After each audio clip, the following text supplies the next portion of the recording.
Raúl Castro, el líder cubano, va a visitar al Papa Francisco el domingo en el Vaticano. Un comunicado de la Santa Sede dice justamente: como sabemos, el presidente Raúl Castro ha agradecido públicamente al Papa su papel en el acercamiento entre Estados Unidos y Cuba, y fuera de eso ha dicho el señor Federico Lombardi, el portavoz de la Santa Sede, que esto va a ser un encuentro estrictamente privado. ¿Qué se puede esperar de esta reunión entre Raúl Castro y el Papa Francisco? Yo creo que se pueden esperar muchas cosas, lamentablemente, estrictamente privadas. Lo primero, vamos al punto fundamental que has dicho. El Papa fue uno de los arquitectos de este acercamiento tan enorme que solamente empezó a andar y del que todavía no tenemos a la vista sus consecuencias. Por lo tanto, él estuvo ahí y ahora tiene no una recompensa, sí un reconocimiento. Castro, Raúl, peregrina al Vaticano y habla con uno de los actores determinantes de la diplomacia y de la política internacional. A mí me parece importante, es curioso que se cumplan este año 80 años de la relación entre Cuba y el Estado Vaticano, y no tiene nada que ver con lo que estamos hablando. Lo que estamos hablando es que un proceso que se puso en marcha en otoño y ahora continúa con un encuentro muy importante del que nos encantaría saber mucho más de lo que vamos a saber. Hay que tener en cuenta que ha habido dos papas que han visitado Cuba, por supuesto en este caso es Raúl Castro quien va al Vaticano. Juan Pablo II en 1998, cuando dijo aquella famosa frase que Cuba se abra al mundo y que el mundo se abra a Cuba, y más recientemente en el 2011 Benedicto XVI. A ver, cada vez que hay una visita del Papa, un acercamiento del Papa con Cuba, se hace historia. El Papa Juan Pablo II fue el primer Papa en visitar la isla en 1998, y el Papa Benedicto fue el primero que le abrió las puertas a Raúl Castro, que asistió a la misa papal, y después de eso en Cuba se celebra el Viernes Santo como un festivo oficial. Y en esta ocasión el papel que ha jugado el Papa Francisco es histórico y es curioso, y es una seña de esta nueva diplomacia, porque además, curiosamente, Raúl Castro está visitando hoy Rusia y empieza un viaje en el cual va a tener unas conversaciones con los líderes rusos, que es bastante irónico teniendo en cuenta que Raúl Castro era ministro de Defensa durante la época de la crisis de los misiles de Cuba hace 40 años. Entonces, realmente esto es una nueva ruleta de diplomacia que quién sabe qué resultados arroje. Hace 10 años, 5 años, 2 años habría sido impensable tener a estos actores en este momento en otras posiciones distintas de la geopolítica.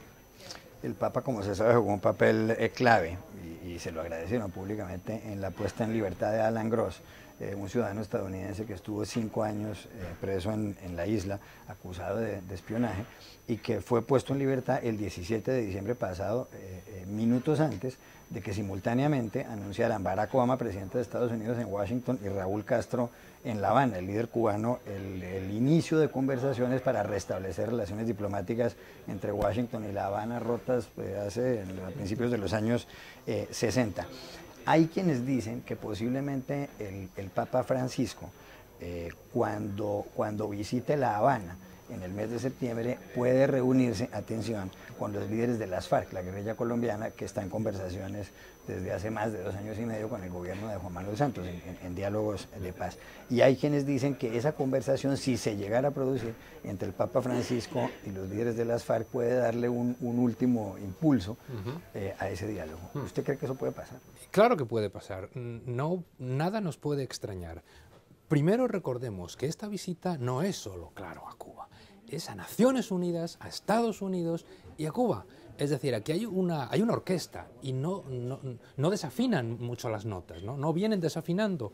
Estabas ahora recordando otras fechas. Es Naciones Unidas y es Estados Unidos. Y claro que podría ocurrir, y claro que necesitan esas conversaciones tan importantes, no solo para Colombia, sino para toda la región, ese empujón definitivo.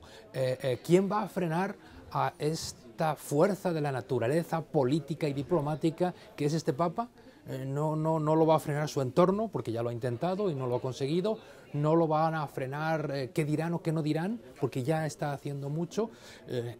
¿Cuál es el problema? El problema es lo que rodea también a su encuentro dentro de un par de días con Raúl Castro. El problema es el del tacto, el del silencio, el de lo privado, el de lo delicado que es todo. Teniendo eso en cuenta o dejando eso aparte, creo que no le frenará a nadie. Y si se le pone al alcance dar ese empujón a esas conversaciones tan importantes, ¿cómo no lo va a hacer? Claro.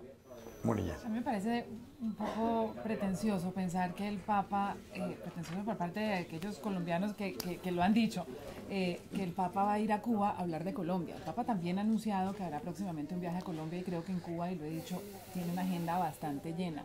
Es curioso en esta nueva diplomacia que el Papa viaje a Cuba antes de su visita anunciada a Estados Unidos. En otro momento también habría sido quizás programada al revés y él ha hecho una maniobra de agenda que lo va a traer primero a Cuba, donde están en plena conversación para restablecer relaciones y quizás más bien lo que haga el Papa sea como han hecho los otros papas anteriores, él no ha sido el único, que haga un llamado para terminar el embargo de los Estados Unidos contra Cuba, algo que no depende de los presidentes, sino, como recordamos, depende de la aprobación del Congreso. Eso quizás sí sea una táctica negociadora y de pronto deja los temas de Colombia para después.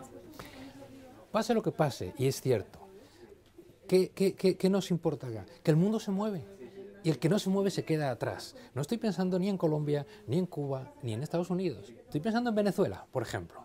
Estoy pensando en que los actores avanzan, en que caen barreras, en que pasa lo impensable, y el que no entiende esto se queda atrás y la gente se lo va a reclamar, ¿no? El que no entiende que hoy ya no es el año 13, el año 14 corre un serio peligro. Y estas jugadas de política diplomática de altura del Vaticano, y no solo del Vaticano, de Obama y de los Castro, están ahí para demostrarlo, ¿no?